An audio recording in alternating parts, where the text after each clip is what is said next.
वाढत्या वयानुसार म्हातारपणात देवाधर्माचं, कर्मकांडाचं, कुळाचाराचं काय करायचं, त्याचं स्वरूप कसं छोटं करायचं किंवा कसं ते सुटसुटीत करायचं याची माहिती आपण आजच्या व्हिडिओमध्ये जाणून घेणार आहोत.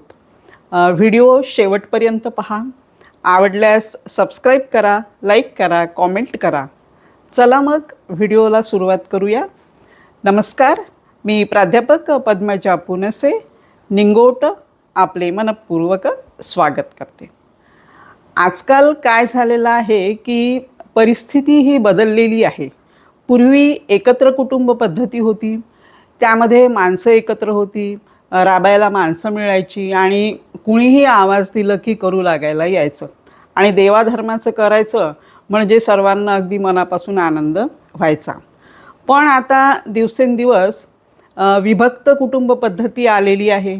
हम दो हमारे दो, चौघंच असतात आणि मुलं मोठे झाल्यानंतर ते मेट्रो सिटीमध्ये किंवा परदेशात गेलेले असतात. अशावेळी दोघंच घरात असतात किंवा मग कधीकधी एकच व्यक्ती घरात असते. तर अशा परिस्थितीमध्ये कुळाचाराचं, देवाधर्माचं, कर्मकांडाचं नाही केल्या जात, कारण वयोमानाने हे सर्व झेपत नाही. म्हणून मग आपण काय करायचं, तर त्याचं स्वरूप जे आहे ते आपण असं छोटं करू शकतो. खरं तर काय की देव आणि देवपूजा हा अत्यंत जिव्हाळ्याचा आणि श्रद्धेचा विषय आहे.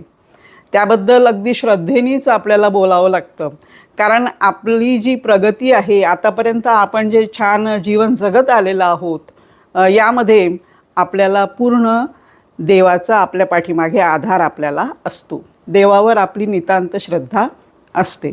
पण आता वयोमानाने झेपत नाही. मग काय करायचं, आणि केलं नाही तर ते मनाला पटत नाही.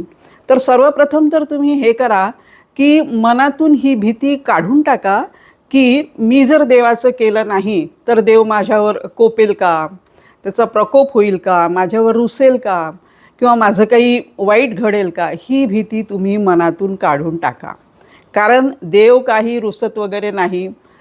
2 हात जोडून नमस्कार केला हृदयापासून तेवढाच देवाला पुरेसा असतो. म्हणून ही भीती, जी अनामिक एक भीती असते, किंवा मग आपल्या घरात काही असं नेमकं त्यावेळेस योगायोगाने वाईट घडलं, अनिष्ट घडलं, तर मग मी देवाचं केलं नाही म्हणून तर असं झालं असेल, ही भीती मनातून काढून टाका, कारण देव कधीही भक्तांवर रुसत नाही.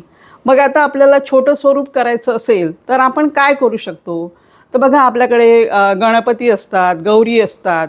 तर गणपती आपण 10 दिवसाचा न बसवता तुम्ही त्याला 7 दिवसाचा बसवा, 5 दिवसांचा बसवा, 3 दिवसांचा, किंवा मग तुम्ही 1.5 दिवसाचा सुद्धा गणपती बसवू शकता. कारण काय की गौरी आणि गणपती हे आपल्या घरी आलेले पाहुणे असतात आणि त्यांची आपण जयत्त तयारी इतके वर्ष केलेली असते. त्यांचं स्वागत करणं आपल्याला फार आवडतं, पण आता होत नाही आपल्याकडून वयोमानाने. पण तरीही त्यांना या म्हणायचं, आमच्या घरचा पाहुणचार घ्या असं म्हणायचं. त्यांची जेवढी आपल्याकडून होते तेवढी तयारी करायची. तर गणपती बाप्पाचं तुम्ही असं सुटसुटीत म्हणजे स्वरूप करू शकता की कमी दिवसाचा गणपती बाप्पा आपण बसवू शकतो. आता गौराई असेल आपल्या घरी, तर मग आता आपण काय करणार, कारण गौराई म्हटलं की माणसांचा राबता हवाच. कमीत कमी 2 जणी तरी घरात हव्याच, कारण गौराईला साडी नेसवणं आहे, त्यानंतर दागिने, त्यानंतर एवढं सागरसंगीत, स्वयंपाक करायचा. मग घरात कोणी नसेल तर काय करणार आपण.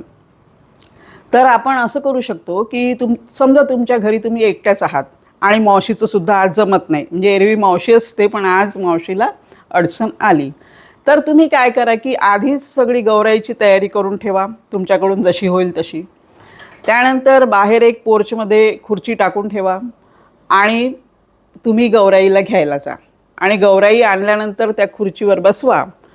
तुमच्याकडे जर 2 दार असेल तर मागच्या दाराने जाऊन आरतीचं ताट घेऊन समोरच्या दारात येऊन तुम्ही औक्षण करू शकता, किंवा मग त्या समोरच्याच दारातून जाऊन तुम्ही ते ताट घेऊन या आरतीचं आणि गौराईचं औक्षण करा आणि गौराईला या म्हणा.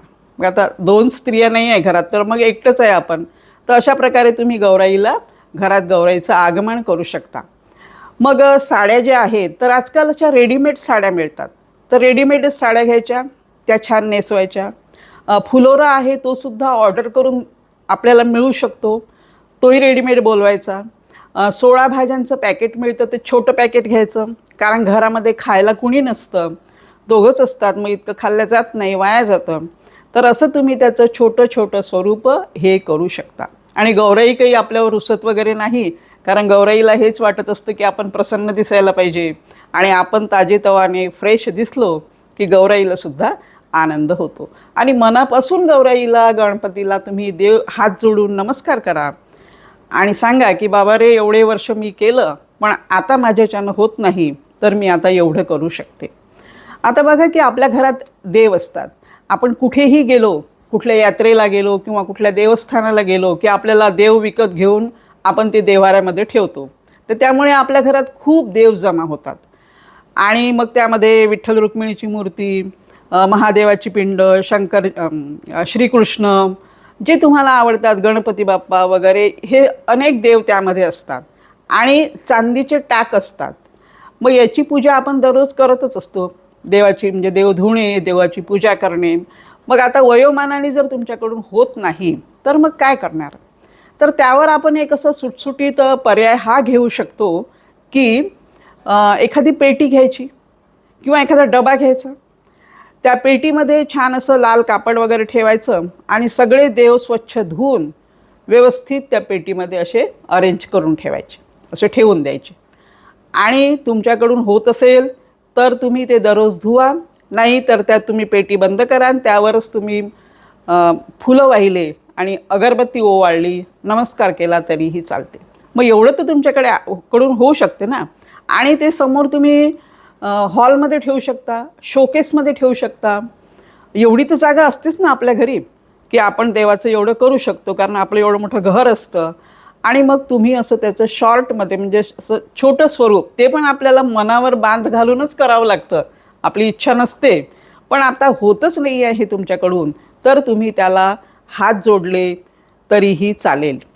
पण आता मी एक मागे पेपरमध्ये वाचलं की जर आपल्याकडून होत नसेल तर आपले घरचे देव आपण एखाद्या संस्थेला द्यायचे. मला तर हे अजिबात पटलेलं नाही. म्हणजे संस्थेला देव देणे किंवा मग नदीत शिरवायचे किंवा एखाद्या झाडाखाली ठेवायचे किंवा एखाद्या देवस्थानाला द्यायचे, तर हे मला अजिबातही पटत नाही. कारण देवाप्रती आपली खूप श्रद्धा असते. आपलं सर्व ऐश्वर्य, प्रगती ही देवावरच अवलंबून असते. पण मग तुम्ही काय करणार की ती एक संस्था आहे, मी असं म्हणजे वाचलेलं आहे.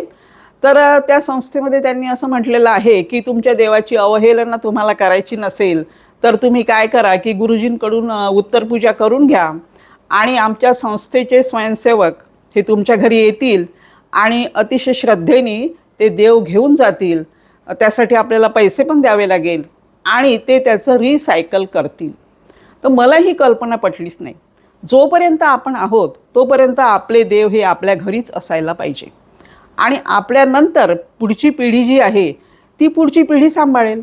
पुढच्या पिढीची काळजी करण्याचं आपल्याला काही कारण नाही आहे. मला एक सांगा की तुमच्या मुलाला, तुमच्या मुलीला तुम्ही तुमचे दागिने, बँक बॅलन्स, तुमची स्थावर मालमत्ता, जमीन जुमला हे सर्व हक्काने देता ना. मुलाला हक्काने देता, मुलीला हक्काने देता. मग देवसुद्धा आपल्या मुलाला, मुलीला हक्काने द्यायचे, हा आपला हक्कच आहे आणि ते करतातही.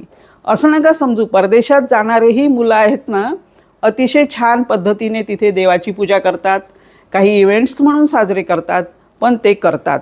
पण तुम्ही आधीच म्हणजे त्यावर सोल्युशन काढू नका की मग माझ्या मुलाकडून होणार नाही, माझ्या मुलाला सुट्ट्या मिळत नाही, माझ्या सुनेला सुट्ट्या मिळत नाही, माझ्या मुलीकडून होत नाही, माझे जावई करणार नाही, असं जे तुम्हाला वाटतं आधीच, तर तुम्ही तसं करू नका. तुम्ही हक्काने, जसं तुम्ही तुमची मालमत्ता त्यांना देत आहात, जसं हक्काने तुम्ही त्यांना काही पण देता ना की हे घेच, तुला हे घ्यावंच लागेल, तसेच हे देवसुद्धा आपल्या मुलाला किंवा आपल्या मुलीला हक्काने अगदी द्यायचे आणि पुढच्या पिढीकडे ते सुपूर्द करायचे. जोपर्यंत तुमच्याकडून होत आहे तोपर्यंत तुम्ही करा. पण नाही झालं तर मग त्यावरचा हा पर्याय आपण करू शकतो. आणि मुलं करतातच असं काहीच नाही. आता ज्यांच्याकडे पुढची पिढी नाही, ज्यांच्याकडे कोणी वारसदार नाही, तर त्यांनी हा जो पर्याय म्हटलेला आहे संस्थेचा, त्यांनी तो अवलंबिला तरीही चालेल. पण काय की तुमच्याकडे पुढची पिढी नसेलही तरी तुम्ही तुमचं घर, जमीन, जुमला जे काही आहे ते तुमची प्रॉपर्टी तुम्ही कोणाला तरी देणारच आहात. मग तुम्ही त्याला देवसुद्धा हक्काने द्या ना. ते करतीलच आणि ते नक्कीच करतात. कारण काय की देवाप्रती जी आपली श्रद्धा असते, अगदी म्हणजे देवाला नदीत शिरवून द्यायचं, माझ्याकडनं होत नाही म्हणून, किंवा एखाद्या देवस्थानाला द्यायचं, तर हे अजिबातही मनाला पटत नाही. राहू द्यायचे ते घरीच राहतील. ते तुम्हाला देव काही म्हणत नाही की दररोज माझी पूजा कर वगैरे. तुमच्याकडनं जेवढं होते अगदी तुम्ही 2 हात जोडून नमस्कार जरी केला तेवढंही देवाला पुरेसं असतं. देव कधीच म्हणत नाही. आपल्याकडे तुम्हाला माहिती असेल की लग्न कार्यांमध्ये जे असे धोड देव असतात, मोठे मोठे देव, ते फक्त कार्यांमध्येच काढतात. आणि एरवी मग ते एक अशा मोठ्या पेटीमध्ये किंवा एखाद्या मोठ्या टोपल्यामध्ये बंद, त्यामध्ये कापड ठेवून ते ठेवून दिलेले असतात. आणि वर्षभर, कधी कधी 2 वर्षसुद्धा ते काढत नाहीत. आणि मग नंतर ते काढतात आणि त्याची पूजा केली जाते. तर ते सुद्धा त्याप्रमाणेच आपण या देवांना सुद्धा ठेवायचं. आणि आपल्या घरात आहे ना एवढी मोठी जागा, तुम्ही शोकेसमध्ये ठेवा, लॉफ्टमध्ये ठेवा, कुठेही ठेवा की तुम्हाला नजरेसमोर दिसेल आणि तुम्ही नमस्कार फक्त त्याला करू शकाल. तसंच आता आपण मंगळागौर करतो, तर मंगळागौरचं सुद्धा तुम्ही असं एक म्हणजे छोटं स्वरूप करू शकता. श्रावण महिन्यातल्या पहिल्या मंगळागौरीला आपल्या सुनेला किंवा मुलीला, तुम्हाला ज्यांना मंगळागौर द्यायची आहे, तर पहिल्या मंगळवारला द्यायची आणि शेवटच्या मंगळवारला त्याचं उद्यापन करायचं. पूर्वीसारखं आता 5 वर्ष होत नाही, मान्य आहे आपल्याला, मुलांना सुट्ट्या नाही आहेत वगैरे, ॲडजस्ट होत नाही. पण तुम्ही त्याचं असं छोटं स्वरूप करू शकता. आणि मंगळागौरीच्या उद्यापनाचा जो खर्च आहे तो तुम्ही सासर माहेर दोघां मिळून जर हॉल घेतला आणि दोघां मिळून जर तो खर्च विभागून घेतला तरीही चालेल. कारण त्यामध्ये काय होईल की आर्थिक विभागणी तर होईल, पण शारीरिक कामाची सुद्धा विभागणी होऊन जाते. आणि तेवढंच मग तुम्हाला वयोपरत्वे तुमच्यावर प्रेशर हे कमी होते. म्हणून असं टेन्शन वगैरे अजिबात घ्यायचं नाही की काय करायचं देवाचं, काय करायचं, काहीच नाही. तुमच्याकडून जेवढं होते तेवढं करा. देवावर फक्त श्रद्धा ठेवा आणि देव तुम्हाला काहीच म्हणत नाही. गौरी असेल, गणपती असेल, जेवढं होईल तेवढं तुम्ही करा. कारण आजकाल माणसं मिळत नाही, नातेवाईकांचंही वय झालेलं असतं, तेही येऊ शकत नाही, मुलांचं सुट्ट्यांचा प्रॉब्लेम असतो. आणि मग एकच व्यक्ती घरात असेल तर तुम्ही त्यावर असं हे म्हणजे सुटसुटीतपणा किंवा त्याचं छोटं स्वरूप असं केलं तरीही चालेल. फक्त आपण श्रद्धेने सगळं करायचं. तर असेच हसत राहा, आनंदी राहा. पुन्हा भेटूया माहितीपूर्ण व्हिडिओसोबत. तोपर्यंत नमस्कार.